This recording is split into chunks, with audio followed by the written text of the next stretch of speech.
6:30. I'm going to let Kirk go ahead and do the introduction. And there we go.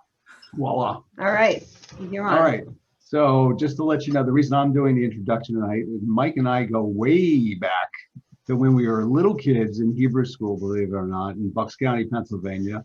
We were both members of the same temple. We were just reminiscing a few minutes ago about the kids in our Hebrew school class and what's going on with them now. But we go way, way back, and we've sort of connected or reconnected through Facebook, and that's how Judy found out about Michael, because I'm also, if nobody knows, I'm also president of the local Lions Club, and one of the things that is one of our tenet things that Mike is probably well aware of is that we serve those who are visually impaired, and that's how the Lions were founded. So I was looking at my Facebook feed one day and I said, hey, Judy, check this out. Mike Leventhal is associated with this organization, the Israel Guide Dog Center. And I thought it was interesting, fascinating, actually, because not only did I know Mike, but as a Lion, this is near and dear to my heart. And then I thought this would be a great Jedi talk. So without further ado, Mike was elected to the position of executive director of the Israel Guide Dog Center in July of 2008, after having served as a volunteer treasurer and board member for over 20 years. He's an active member of his community and has served as a volunteer on several boards. He enjoys being an umpire for girls softball, and he lives in Doylestown, Pennsylvania, which is sort of where I grew up, with his wife, Susan. They have two lovely children, a son who is a math coach for teachers, and a daughter who just finished her pediatric residency and lives down in North Carolina. Mike is very passionate about providing blind Israelis with independence, self-confidence, and companionship that can only be achieved with a partnership with a guide dog. His goal is not only to raise enough for operating funds, but to also create an endowment that will ensure the center will operate in perpetuity. So without further ado, Mike, I'll let you have it.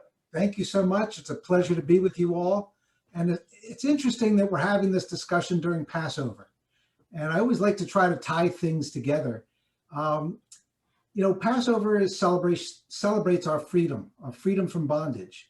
And one of our clients once said to me, getting a guide dog was like having a prisoner in handcuffs and releasing him from handcuffs, giving them the freedom and independence to work. And that really struck me. So that's how I like to tie guide dogs in with Passover. Now, every good nonprofit has a good story, and I think ours is a great story. I'm going to take you back to the 80s, and there was a young man who was a paratrooper in the IDF. His name was Noach Braun, and Noach trained dogs for the military, for military purpose, and he loved it. He loved working with the dogs, and he said, someday when I get out of the Army, I'm going to work with dogs for a good purpose, to help people. So he gets out of the Army and quickly finds that there's no guide dog schools in Israel. At that time in the 80s, if you were blind, the process was you had to go to Jerusalem and pass an English test. And if you spoke English well enough, then you got on a plane and flew to America, got a guide dog here. You had to stay here for a month while you were training, learn, navigate on American streets that are completely different from Israel, work with a dog that doesn't understand your language, get on the plane, go back home, and then there's nobody to support you. So this 26-year-old kid says, I'm going to start a guide dog school. Now that's the first miracle of this story. How many 26-year-olds do you know, want to help and do something altruistic like that? So Noach, on his own, gets on a plane, comes to America, and when he lands at Kennedy Airport, he expected there to be a big sign, welcome Noach, this way to train guide dogs. But of course, there was no sign, and Noach found New York to be pretty inhospitable, and he worked at Moishe's Movers, and he did odd jobs. And while he did that, he called all of the guide dog schools in America to ask them, will you train me to be a trainer? I want to take this skill and take it back to my homeland. Every school turned him down, every one. And he was heartbroken. And he kept trying. He's not a guy that gives up so easily. And there's 10 major schools in the country at that time. None of them would accept him. And he really was devastated. So finally, he's about to give up on his dream. and he goes to the consul, the Israel consul in New York, and he asked the guy, can you write a letter? Can you soften their hearts? I just want to help our people. And the guy says, no, you know, we're political, you're an individual, we really can't. But the guy at that desk said, I know this guy in Pennsylvania, he loves Israel, loves good causes, let's give him a call. So they called the guy up, and the guy says, see, the last thing I need is another project. I'm just too busy. And the consul said, meet the kid. He's a mensch. He just wants to help people. He's not trying to get rich. Just meet him. If you can't help him, you can't help him. So the guy says, fine. It's the first night of Hanukkah, 1986. We also think it's very interesting that an organization for the blind was founded on the Festival of Light.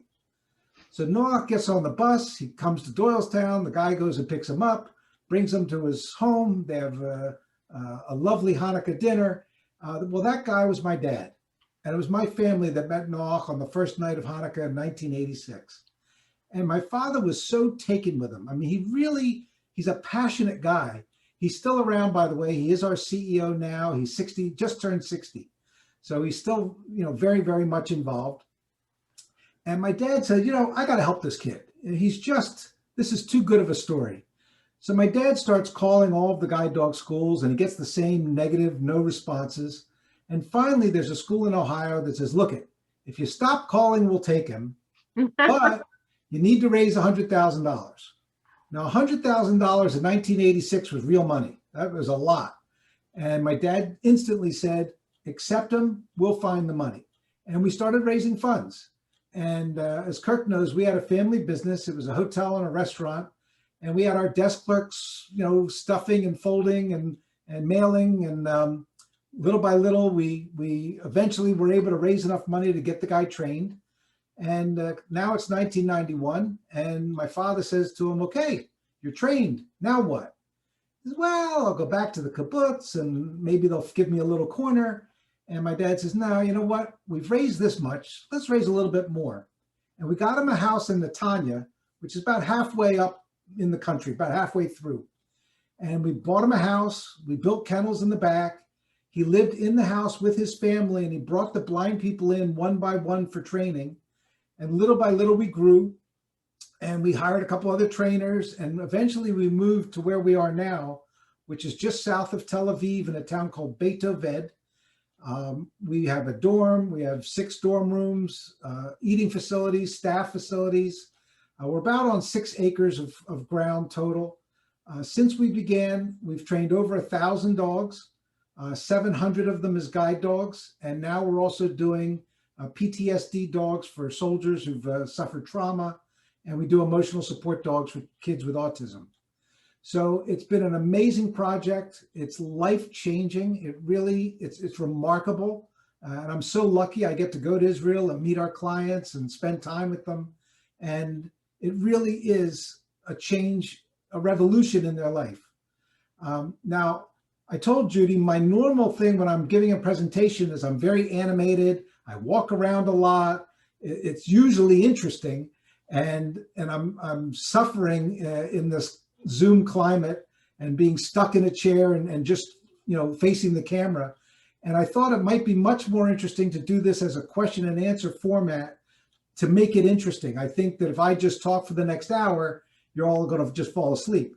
So I don't know if you have a chat function on this or not. But We do. But I thought I would, you know, ask questions, and then if I notice that people have questions in the chat, then, you know, we'll share those too. We'll ask away. So Kirk is being my right-hand tech over here, so it's great. I do have so many questions, and you know, I wanted to go ahead.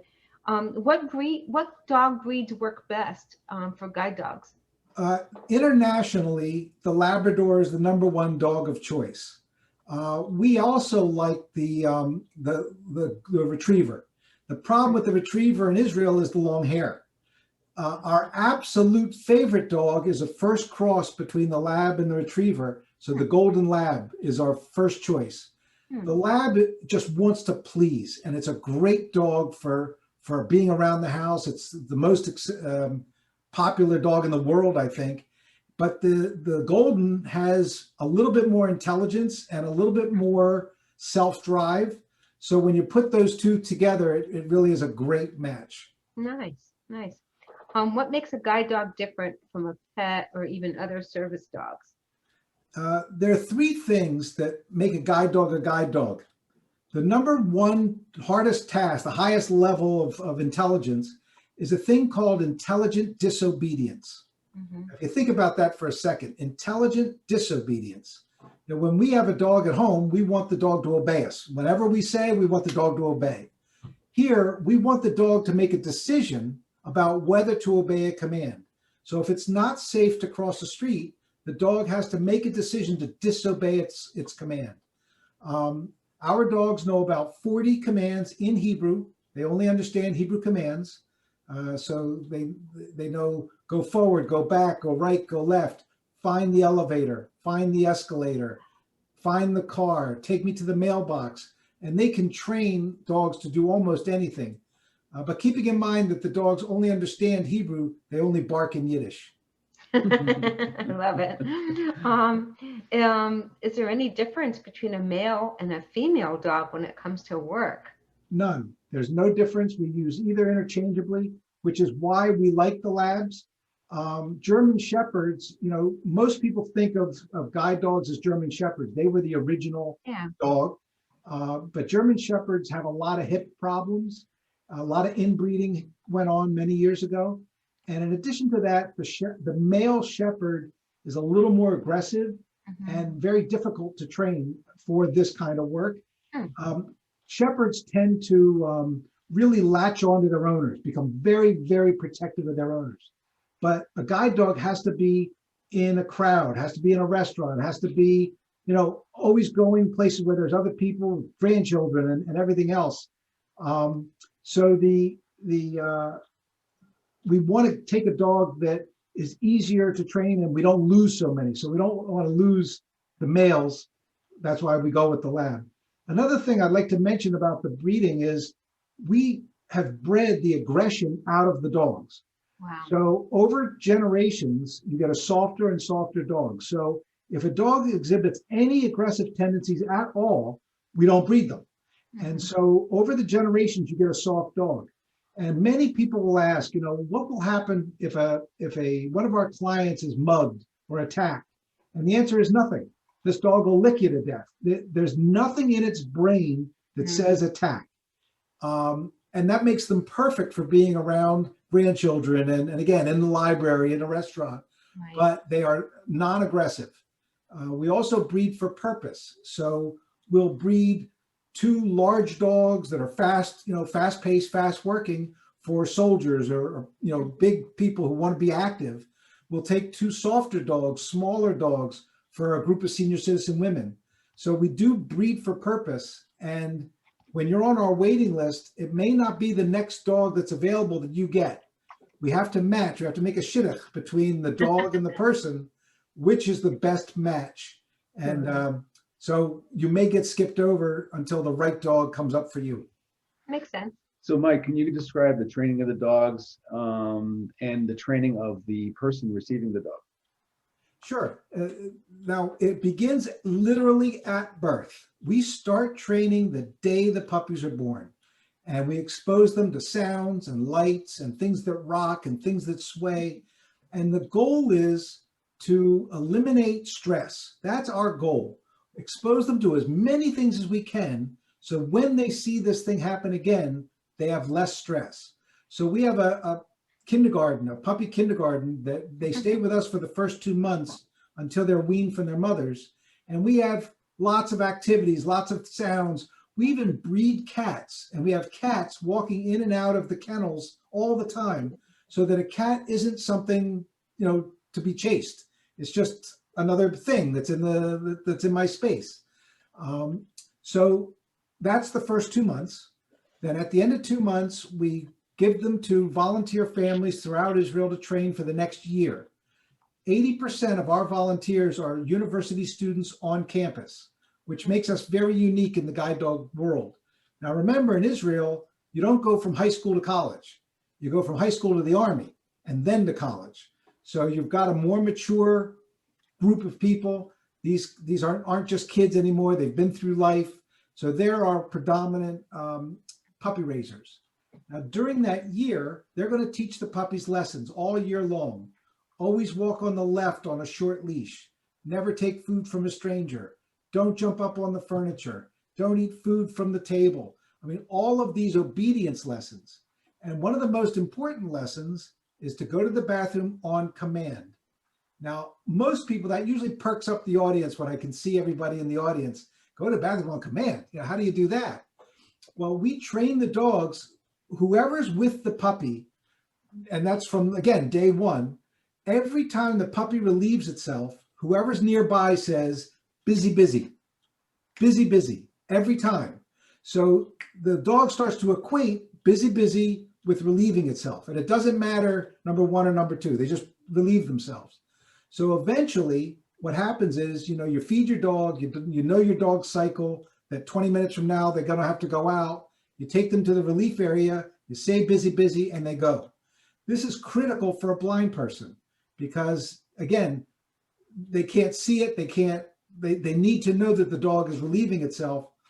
They go outside, they feed the dog, they go outside, go to the relief area, take off the harness, say busy, busy, and the dog goes. It really is remarkable.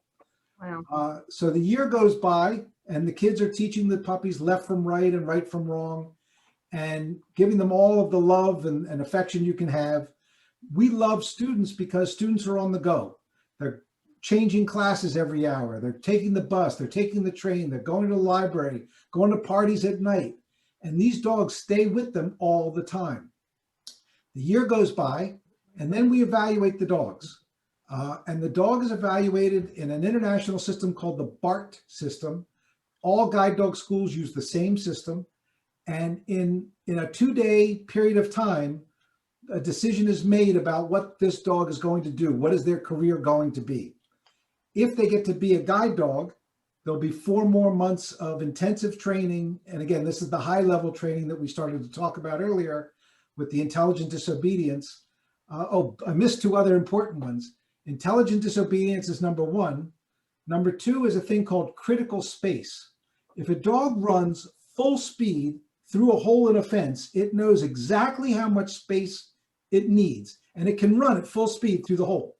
Well, we have to teach the dog to add 3 feet to the side and the height of its owner, so that, you know, they see the tree branches. They understand to avoid hanging up, you know, poles that are hanging down or whatever. So the dog judges height and width to make sure there's enough space for their partner. And the other thing is problem solving. So a blind person knows where they want to go. And especially in Israel, when there's so many security barriers and things blocking, you know, terrorists, I know I want to get into that building on the corner. I say, take me to the door. The dog has to figure out how to get around the maze of concrete and posts to get me into the door. So we actually have to teach the dogs problem solving as well. Wow. So the year goes by. We've made a decision about to train this dog. The dog's with us 4 to 5 months. We then make a decision about what client on the waiting list would best be suited with that dog. The client comes to our center. They live with us for 3 weeks. All of this is done at no cost to the blind. Stay with us for 3 weeks. They learn how to care for the dog. They learn, you know, all of the things you need to learn about traffic safety and you know, for both your safety and the dog's safety.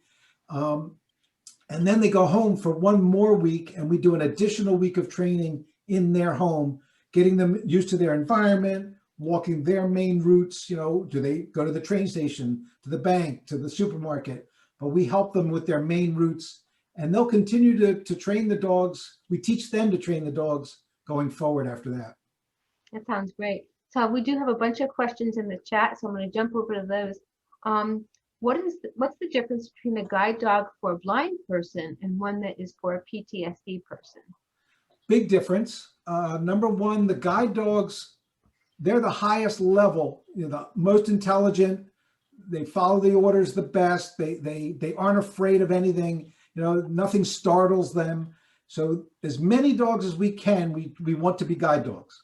But some dogs don't have the right stuff. Some dogs, for whatever reason, they lose their concentration. They're just not suited to be a guide dog. So we'll train them to become PTSD service dogs. Now, it's absolutely amazing what these dogs can do for a soldier with PTSD. I was unaware of this, but PTSD manifests itself as a fear of the bedroom. The soldier is afraid to go into his bedroom, afraid to turn the handle of the door, because he knows that if he goes to sleep, he's going to relive this traumatic experience. And it's terrible. And what happens is you don't sleep well, and then you don't eat well, and then you get depressed, and it's a downward spiral. And so the dogs are trained to hear and understand body language. So if the person is having a nightmare or a flashback during the day, same thing.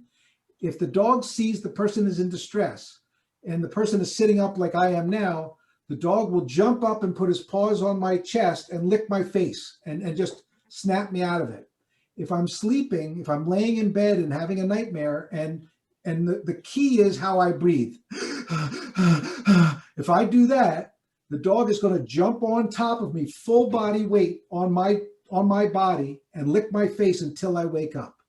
Well, they've proven that if I can consistently trust my dog, if I know my dog is going to wake me up from that nightmare, and I can trust the dog, that the intensity and the frequency of the episodes is going to go down in a straight line. So it's absolutely amazing. And I've talked to some of our clients who've gotten the PTSD dogs, and they just tell me what an amazing thing has happened in their lives. The other thing is that, again, you were depressed, you were laying in bed, you weren't getting out. Tomatoes. The dog will take now you've got to get up in the morning. You've got to take the dog out. You've got to feed the dog. You've got to brush the dog. You've got to walk the dog. So you're getting exercise. You're part of a routine. So all of those things together make for an amazing partnership. And we are very, very excited about this program. We believe that it's, there's a tremendous need in Israel. They say there are 10,000 civilians with PTSD because of all the rocket attacks throughout Israel. So in addition to the soldiers, we see a huge need for these animals for others with PTSD. It sounds like the PTSD dogs are just as life-changing as the seeing eye dogs. Is that the right term, seeing eye dog? Seeing eye is actually a trademark name from the school in New Jersey, the Seeing Eye. They were the first guide dog school in the country, and they trademarked the name Seeing Eye. Okay. So only they are allowed to call their dogs a Seeing Eye dog. The rest of the world, we have to call our dogs guide dogs. But it's an interchangeable. It's interchangeable. It's like Q-tips. I didn't know if there was a politically correct thing. Now I know. All right. Everything's politically correct now. I know. I didn't know that. That's interesting. Let's see. Does your school now train dogs differently than the other schools, or is the training basically the same at all of the schools? Very interesting. Our dogs need to have a Yiddish cup because they work in Israel. Now, if you've ever been to Israel, you know that Israelis don't wait in line. They crowd. And at a bus station to buy a ticket, they don't wait in line. They all push in and they push. And it's so interesting because we have to train the dogs to be Israeli, to push into the line. And it's really funny because when I'm walking with a client in New York, the dogs will just go. And the dogs are trained to go from corner to corner on a straight line, as straight as possible. And they'll continue to walk at full pace until they get to the intersection and they stop with their paws on the curb. Well, they push through crowds in New York, and you see people, jumping aside and what's going on. And then they see that it's, a blind guy and his dog, but these dogs push through. I had another funny experience. I was in Toronto with one of our clients at a major event, and this thing was packed. And the client had to go to the bathroom, and our trainer said, "Mike, you hold the dog. I'm going to go to the bathroom and we'll come back." And they called me. They were on the other side of the hall. And I'm telling you, it was packed, shoulder to shoulder, cocktail party. It was insane. And they said, we're on the other side of the hall. Can you come to us? I said, how am I going to get through? He says, just close your eyes and say Kadima. And Kadima means forward. And I held the handle. I said Kadima, and that dog pulled me through that crowd. And again, people are bumped and like looking odd, but they see you're holding a guide dog handle and they forgive you. So they're Israeli. Oh, that's very cool. An Israeli dog. Yeah. Let's see. How do you figure out the characteristics of the blind person? Which characteristics do you need to match to the dogs? Very interesting question. First of all, it's important to know that there's all different levels of visual impairment. And most people who are blind are not totally blind. So the problem is you can't have much residual vision and get a guide dog. If you can still see enough to know where the curb is, and if you stop before the dog thinks you should stop, the dogs are amazingly intelligent and they'll stop working. Oh, you don't need me? Then I won't work anymore. So we actually need people that are more blind than not. So the first step is you have to be blind. You have to not be able to see where the stop is. Or if you do have slight residual vision, we'll put you in a blindfold for the 3 weeks while you're training with the dog and force you to trust the dog, because you must trust the dog or it will stop working. I forget, what was the second part of the question?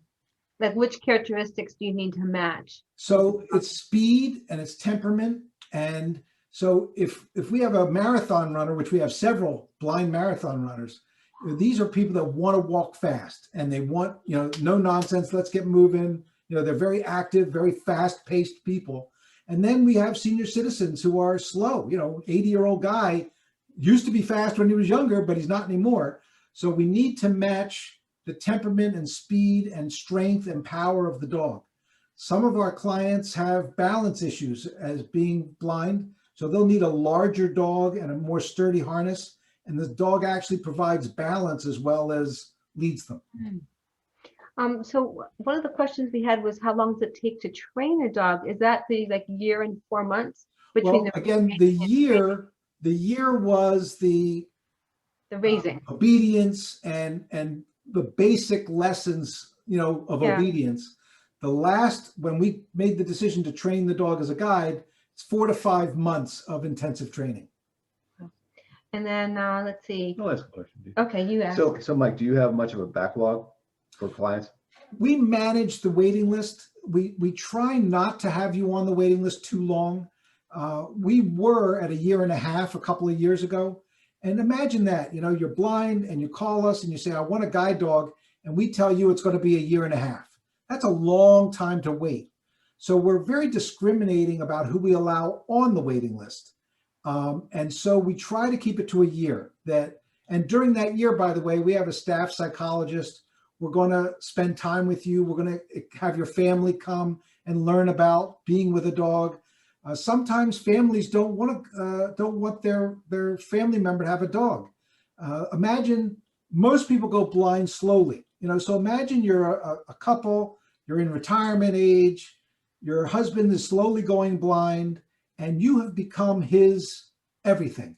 You are together 24/7. You lead him, you take care of him. You are the primary caregiver. And now he wants a dog. Well, it's a change in your relationship. It's a change in the whole way you're going to do life. Mm-hmm. And some families actually resist having that person be so independent and being afraid that the dog can't really lead them as well as I can lead them. So actually being afraid of trusting them to go out on their own and doing, going. So it's a process.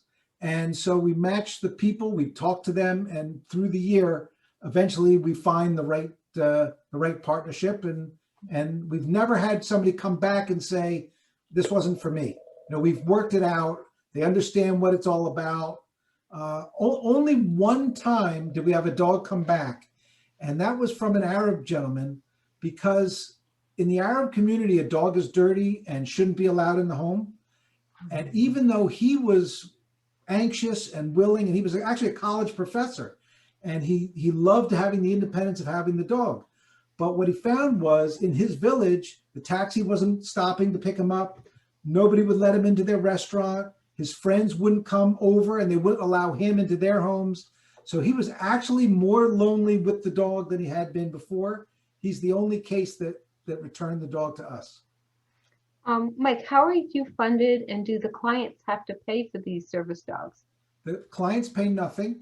We are completely funded by people from around the world who like what we do. We have bar and bat mitzvah programs. If anybody knows a kid who's coming up to that age, we have wonderful projects for them. So the bar, our whole thing is about raising awareness. So getting a bar bat mitzvah to choose us as their project, not only do they raise some money for us, which is great, but that's not the main thing. The main thing is they do the Devar Torah. 100 people in the congregation now have learned about the Israel Guide Dog Center. Now, we've been around for 30 years, but I dare to think that most of you have never heard of us. So it's one of those things where, we're a well-kept secret and we're trying to raise awareness the best we can. So we have two congregants that are waving to me.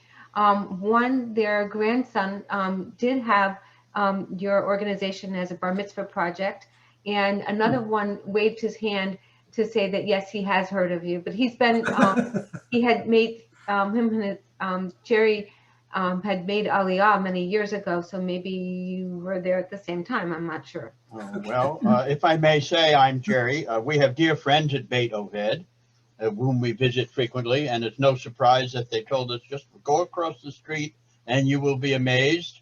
And on many occasions, we have been amazed. And Mike, sort of as a follow-on to what you said, we have been so impressed by the dogs that, to me, they look human. I mean, I can't believe they're dogs because they are so astute, clever, wise, Yiddishik up, all wrapped up in one. That's correct. If you visit Israel, and I want you all to know that you are all welcome. The only thing we ask is that you make an appointment, because we are a working school. We love to have visitors, but we have to do it by appointment so that we can schedule and have somebody to be able to take you around. But we'd love to have visitors. What's the youngest person you ever supplied a dog to? The youngest is 13, and that was a highly unusual case, and it just happened last year. Before that, it had been 18. The reason is twofold. One is the maturity to take care of the dog, and the other is the strength and size. There are not many 13-year-olds that are fully grown. So, you want to match a person with the dog. But this young man was just particularly, we felt that it was worth a try with him. But typically, because the waiting list is so long and there are so many people who need a dog, we've made it 18. There is no upper limit, especially if you've had a guide dog in the past. Once you've had a dog, you can't live without it. So when you have had a dog and you need to retire your dog, then we do move to get you a new dog as soon as possible. A lot of people, the very typical question is, what happens to the retired dog? The dog is the property of the blind person. So it's their decision what happens to the dog. We want the dog to retire when it reaches 10 years old. So it's worked for 8 years. Now the decision is, do I keep the dog or do I not? Well, half of our clients live alone, blind people who live alone on their own. And having 2 dogs in a small apartment is very difficult. In addition to that, feeding and caring for 2 dogs is hard.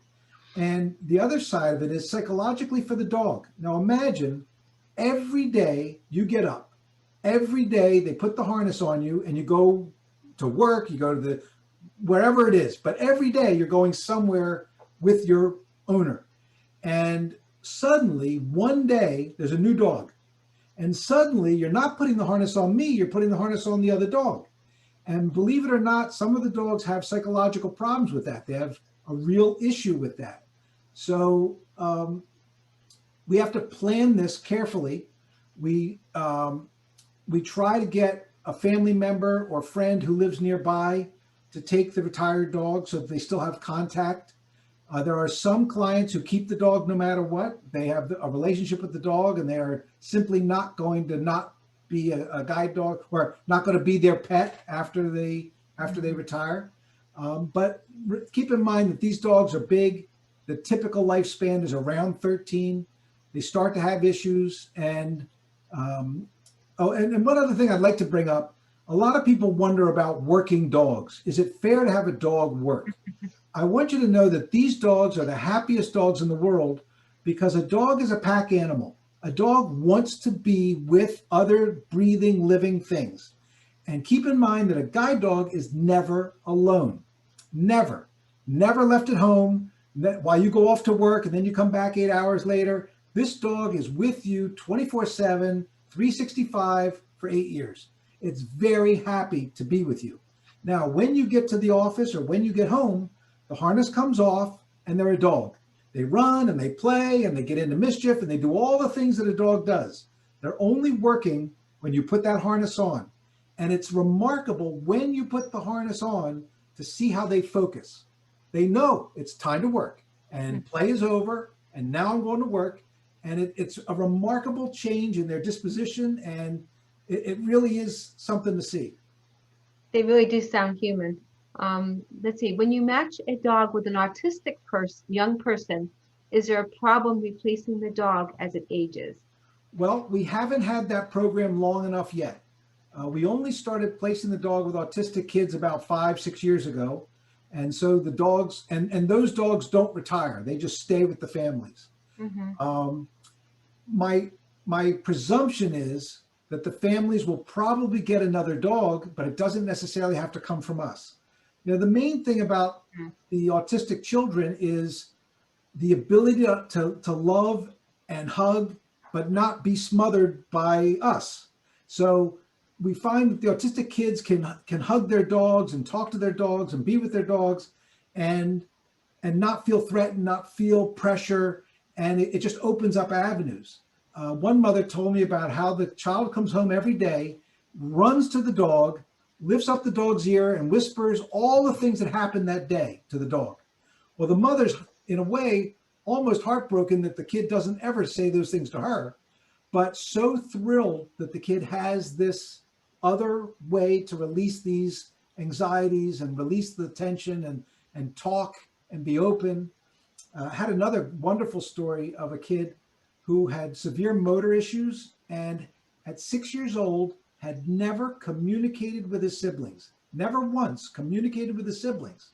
So they had a hard time. He had leg issues and he just didn't want to walk and they just couldn't get him up. So we fitted a dog with a special harness that went across the dog's shoulders. And the kid was at this time about the height of the dog that he held on with two hands right at shoulder height. And now for the first time, the kid is, I want to go out with the dog. I want to walk with the dog. And for the first time communicating with his siblings, my turn to feed the dog, my turn to brush the dog. And this mother, I'm telling you, the letter that she wrote, you could feel the tears hitting the page because it was just such an emotional awakening for this child to have this animal and become connected to the world in a way. Really So life-changing. it really is amazing at all of these levels, all of these dogs. You know, I did want to mention one thing about the guide dogs, because I always ask our clients, what changed in your life from having a guide dog to not having a guide dog? What changed? And every single one tells us how the dog made them more social, that they had no idea. They knew that the dog was going to get them from one place to the other safely. They knew that, but they didn't realize how walking down the street, people would be approaching them and talking to them, which when they were working with a white cane, nobody comes near you. In fact, people move away. They don't want to get hit by the cane. Nobody talks to you. You're literally isolated. But if you have a dog, people come up to you. Oh, your dog is beautiful. Can I pet him? Now, our school is very different in training our clients. You've probably all heard, don't go near a working dog. Never pet a working dog. Don't make eye contact with a working dog. Well, we don't think that's right. Now, if they're working, if they're walking actively across the street, yeah, don't interfere. But if they're standing at a street corner, if they're sitting at a park bench, if they're sitting at a cafe, and the dog is just there, and you come up and approach one of our clients and say, can I meet your dog? Our client is going to say yes. We've trained them to say yes. And why? Because first of all, you're petting the dog and the dog's tail is wagging. That's a good thing. Having a happy dog is a good thing. But then we trained our client to say, what's your name? Where are you from? Do you have a dog? And create a relationship. It's a bridge to the sighted world for them. And all of our clients constantly tell us that this was the most revolutionary part of having a guide dog is the relationships. Some of our clients talk about how they know their kids' friends because of their guide dog and the connection that they make to the guide dog. Very cool. What kind of contacts have you had with governmental authorities in Israel, whether at the level of the state or the city or whatever? Well, first of all, our very first veterinarian and a very dear friend of mine is a guy named Yoni Peres. Yoni is the third son of Shimon Peres. And he was a veterinarian and a very close friend. And so we had that connection to Shimon, although we never used it. And I always said we should have, but we never did. But we do know we've helped rewrite the laws in Israel. I mean, there is no ADA in Israel. So we've rewritten the laws to help get service dogs to be allowed entry. And at the moment, only guide dogs have that right. Our PTSD dogs and other dogs do not have absolute rights to go into public places. We're working on it. It's a process. But we have not, they don't treat us great, but it's because it's a government. Now, as far as reimbursement, about 6% of our budget comes from the Israeli government. They only pay for a soldier injured in battle. So if we have any soldiers getting a guide dog, they'll pay for that. But they don't pay for people who've lost their sight from disease or other reasons. So that's our level of involvement. We would like it to be more.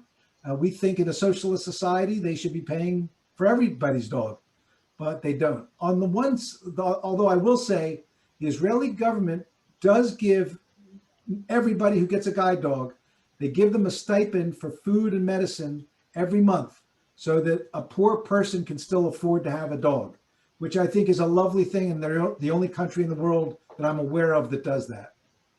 So Mike, what is your relationship with the actual school in Israel, in the sense that, I mean, you obviously are a nonprofit, and I assume you're an American nonprofit as well as an Israeli nonprofit? We are. We have offices here in America. We're a 501c3. If you look us up on Charity Navigator and GuideStar, you'll see that we are among the highest rated nonprofits in the country. We have the highest ratings you can get. Our overhead last year was under 6%. So 94% of all the money that we raise is going toward the program. And that's because we care, frankly. We do have a nonprofit in Israel. We have a nonprofit in Toronto. We have a nonprofit in London.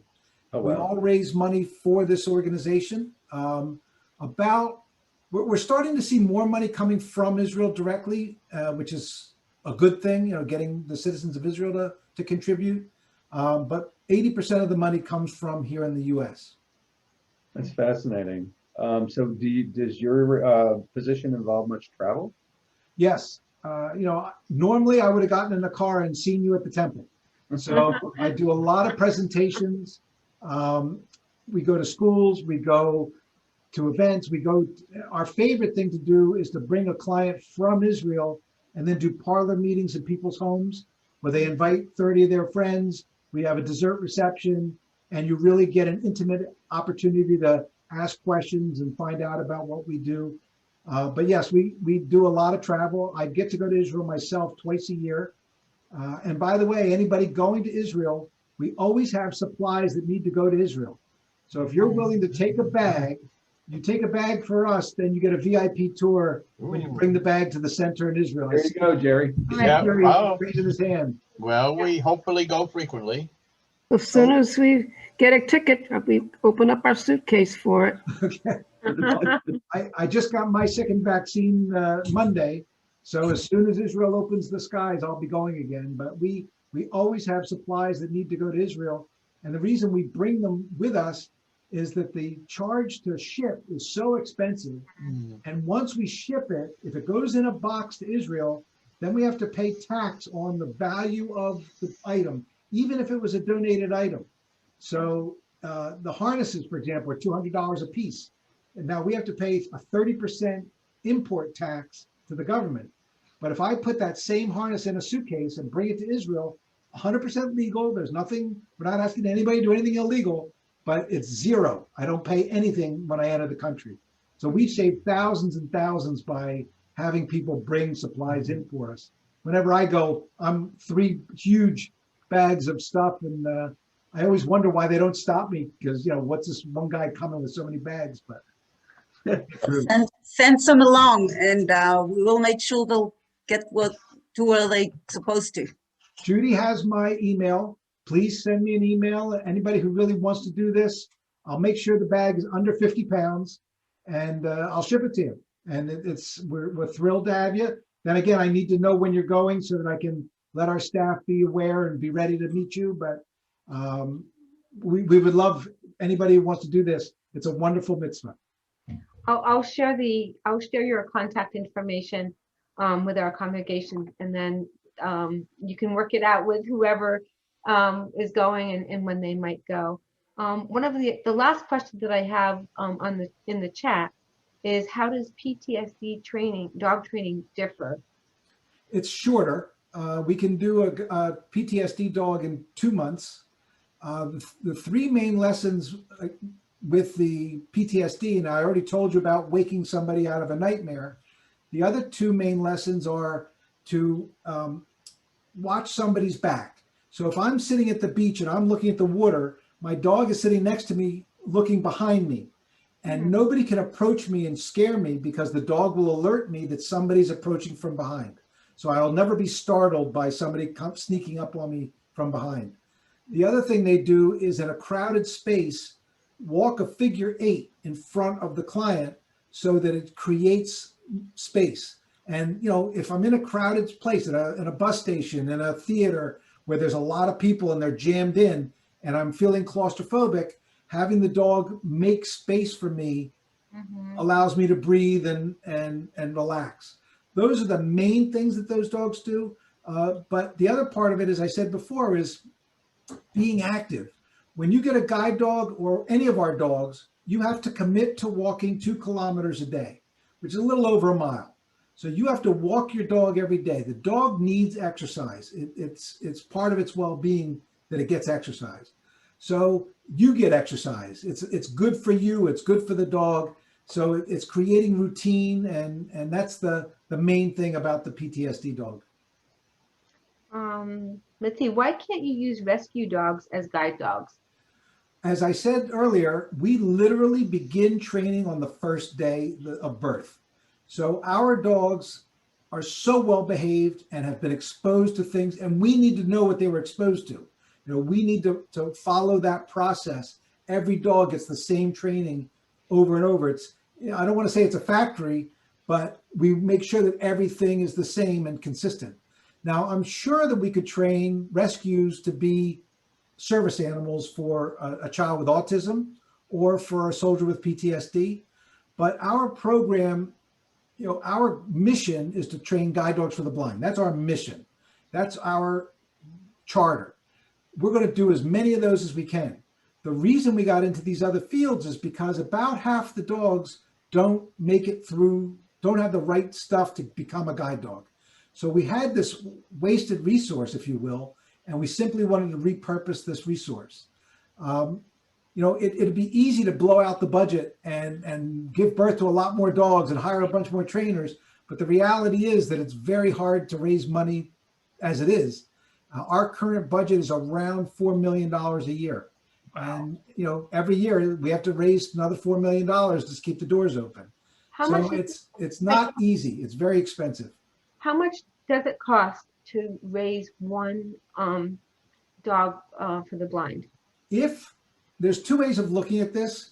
If I break out all of the overhead and I just look at the birth, you know, the breeding aspect, birth, immunizations, food, training of just one dog, we've taken out all the overhead at around $25,000 per dog.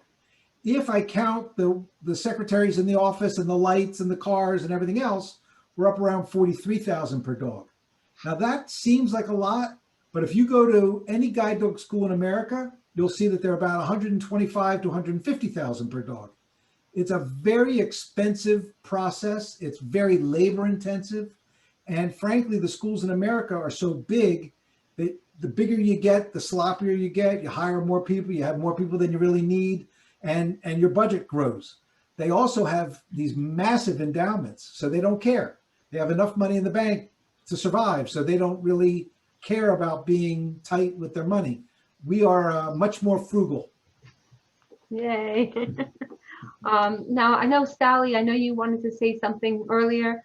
Can you, you can unmute and tell me what you wanted to say. Well, we are, Louis and I are sitting here and we are hanging on every word. We're so grateful that you came to visit us through Zoom. I'm holding this magnet, which has been on my our refrigerator for about 9 years now. When our first grandchild, I should say, Solomon had his bar mitzvah. By choice, he chose on his own your organization.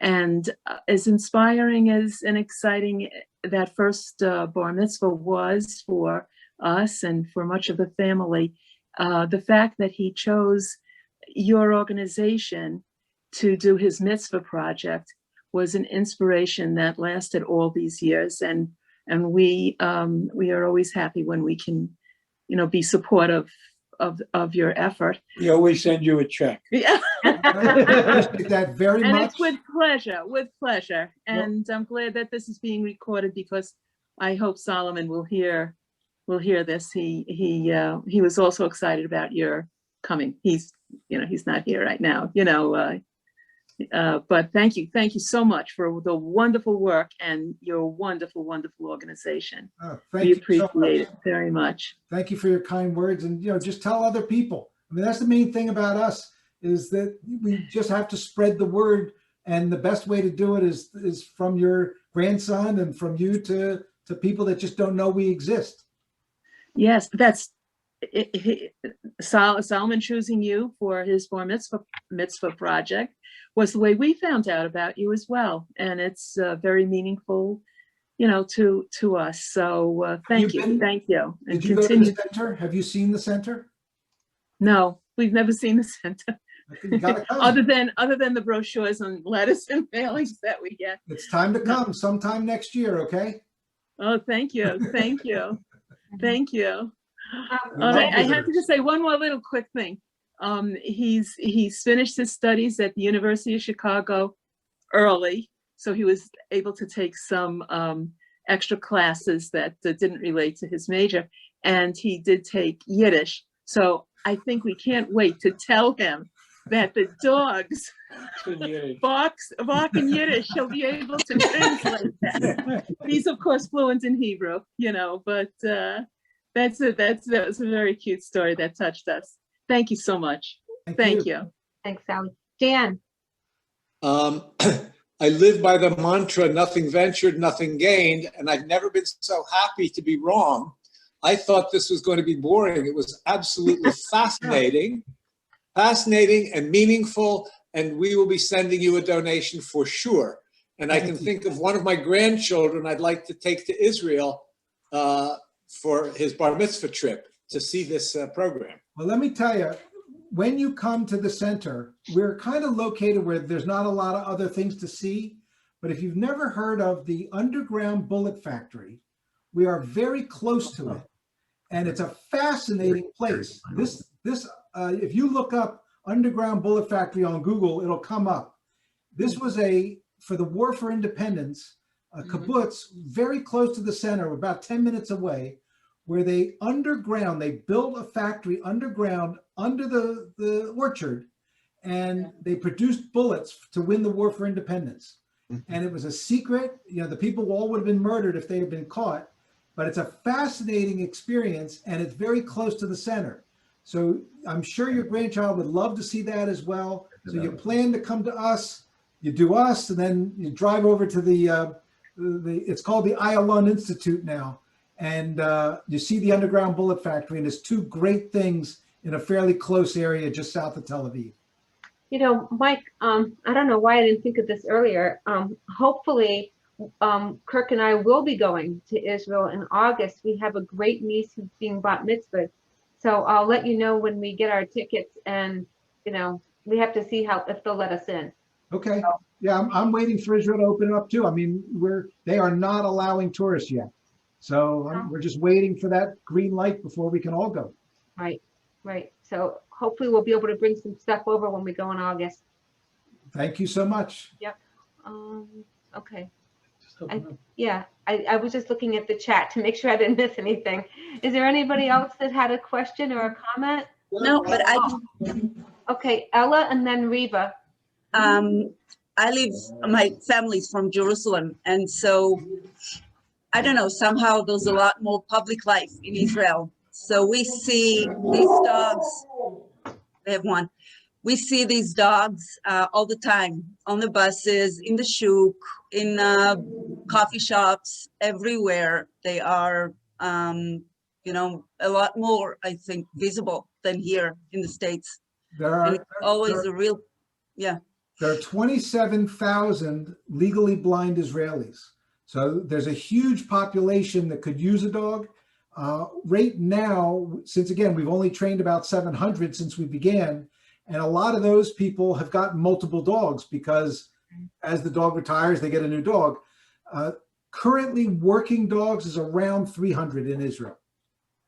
So, you know, in a small country, you will see them. And they are, you know, Tel Aviv and Jerusalem are concentrated areas of populations and our dogs. Thank you. Reva?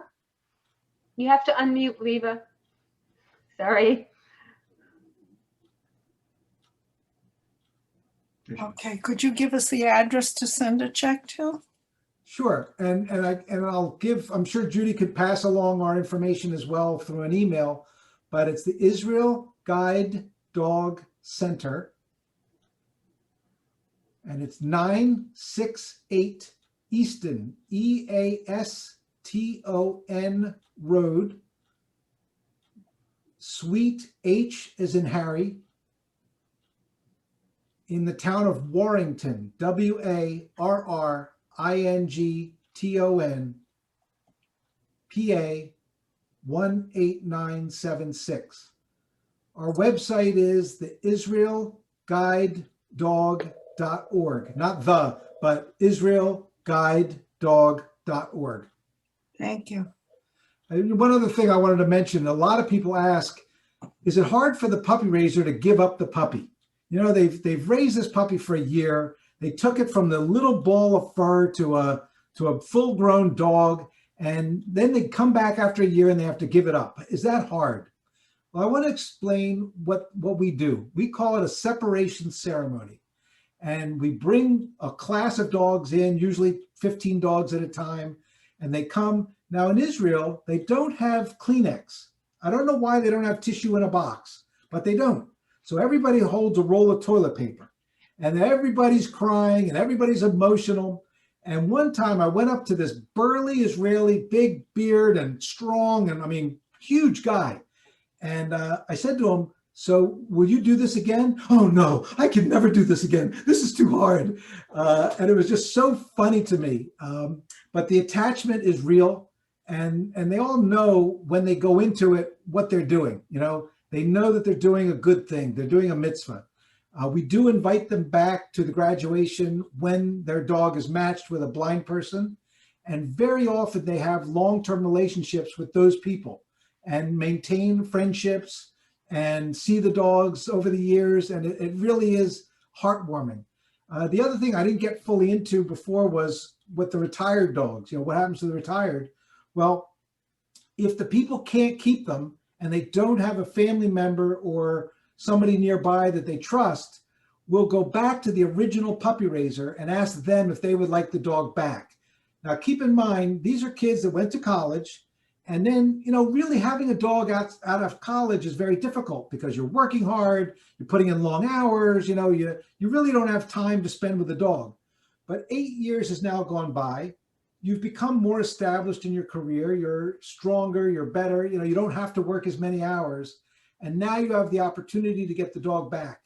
And we have never, ever in our history had a dog that went unwanted. These dogs are highly desirable, and no dogs of ours have ever gone to a shelter. So it's a lovely mitzvah, and it really is a full circle sort of a thing. Very, very nice. Well, I think, oh, Carla has a question. Carla, there you go. Do you have a training facility in Pennsylvania?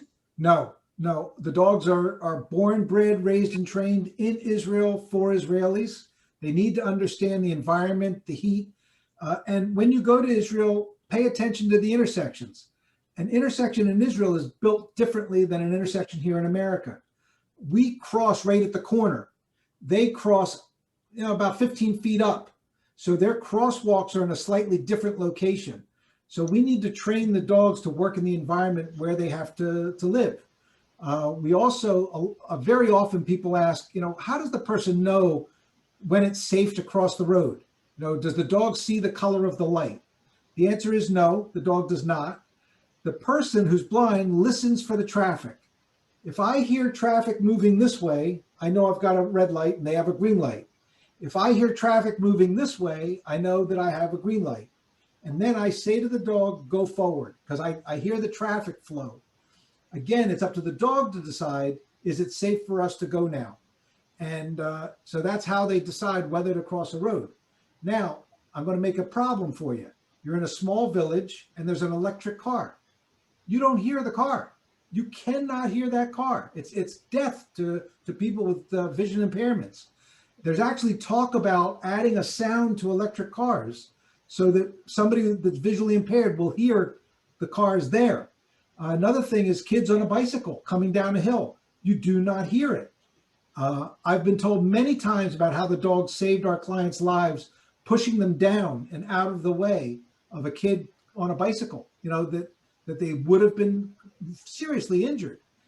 So the dog is in charge. And so if I'm in a village where there's not heavy traffic flow, I may step into the street and not know. The dog does. And that's the job of the dog. Very good. All right.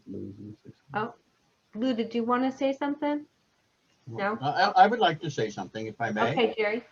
Yeah, although admittedly that part of Israel is not exactly the most popular tourist attraction, besides the bullet factory, Machon Ayalon as it is known, there are some excellent historical places. I'll put a plug in for them. Rishon LeZion, the first to Zion, has a marvelous municipal museum that is heartwarming for those who care about the history. You go to Yad Mordechai, another museum that absolutely will steal your heart when you hear of the hardships, travails that our brethren had gone through during the birth of the state of Israel. So yes, it is a quiet place, but may I put in a plug for it. It's where we lived when we were there, and it's a great place. There's no end to great places to see. And if you're bringing your grandchildren or young children, I would also recommend the Children's Museum in Holon. There's an amazing museum there, and they have a blindness experience that many of our clients actually work at that museum. And you go into this different spaces and you're completely in a blackout situation, and you're in a market or on a boat, or they have several experiences in this museum that's absolutely fascinating. And it really does give you a feeling of what it must be like to live in a world that's of a visually impaired person. Well, I think I want to just thank you so much for helping us and educating us tonight. It was absolutely wonderful. I can't thank you enough for all your time that you gave us tonight and your presentation. My pleasure. I'm sorry that we couldn't do this in person. I'm much more animated in real life. But I'm glad that we were able to meet together tonight, and thank you so much for your attention and great questions. It was great to see you, Mike, and hopefully we can see you in 21. Absolutely, Kirk. Thank you. All right. Well. Happy Passover. Stay well. Happy Passover, everyone. Happy Passover, everyone. Take care now. All right. Bye-bye. Thank you. Hug some math. Bye-bye.